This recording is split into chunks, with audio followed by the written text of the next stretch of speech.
So I'm going to take you with me today and we're going to go shopping.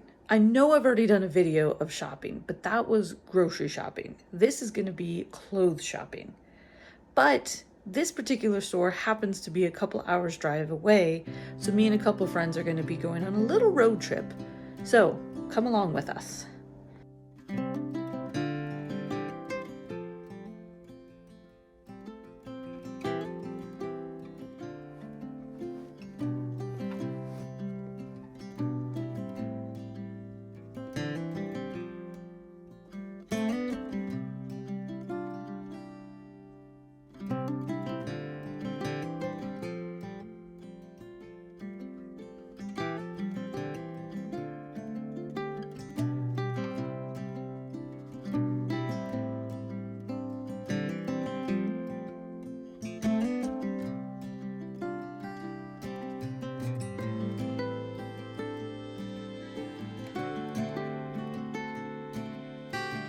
My first time in a store is a little overwhelming because I'm trying to kind of orient myself, figure out where things are.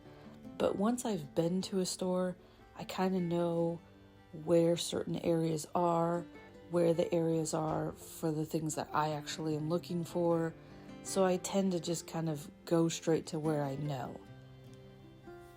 When it comes to shopping, some of the challenges are reading price tags. One, sometimes it's because the prices are really small. Sometimes it's because the item is hanging on a shelf that's higher up and I can't see it. So I have to physically pick the item up so I can look at the price, or I'll take a picture sometimes. Also, the size of the clothes is hard to see. So it does pose some challenges. It's really helpful stores that have things on the racks according to size. So you can kind of know, okay, if this was a couple of sizes too small, if I scooch a little further down the row, I'll probably find what I'm looking for.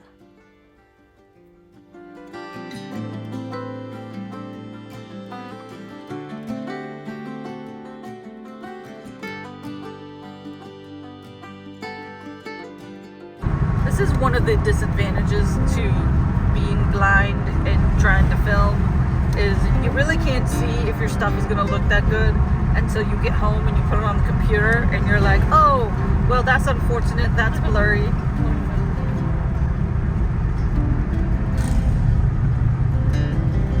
But it does amuse me because most of the time I end up being the navigator. And I mean, it works great for me because I'm using my phone, so... Yeah. And the things pop up. I can't always read all the little things when it says like this exit or this road name. Sometimes I can't quite read it completely, but I usually can make it out enough that I can tell people. But I watch the little blue dot, and so then I can be like, okay, it's going to be the next such and such, So that's helpful. But so far, I don't think I've gotten too many people lost. Whee! Yeah, but at the end of the day, you get someone lost. It's like, why are you listening to me? I mean, I'm blind. Like, what did you expect was going to happen? So when it comes to eating in restaurants, the first thing is where I'm sitting. I've mentioned before that I like to make sure that the major light source, usually in these situations it's windows, is to my back, because otherwise the glare is just too much. I can't see who I'm there with. Also, it will give me a headache if the glare is in my face. When it comes to the menus, it's easier to go ahead and take a picture if I can't read the menu. My friends are more than willing to read things to me and help me in that way, but unless they're going to sit there and read the entire menu, then that's kind of a little bit of a lot of time. It's a lot easier for me to just see it and skim it, and I can kind of tell a little bit of what I want. Then I'm not trying to remember everything they've read, so I will just take a picture and look at the picture.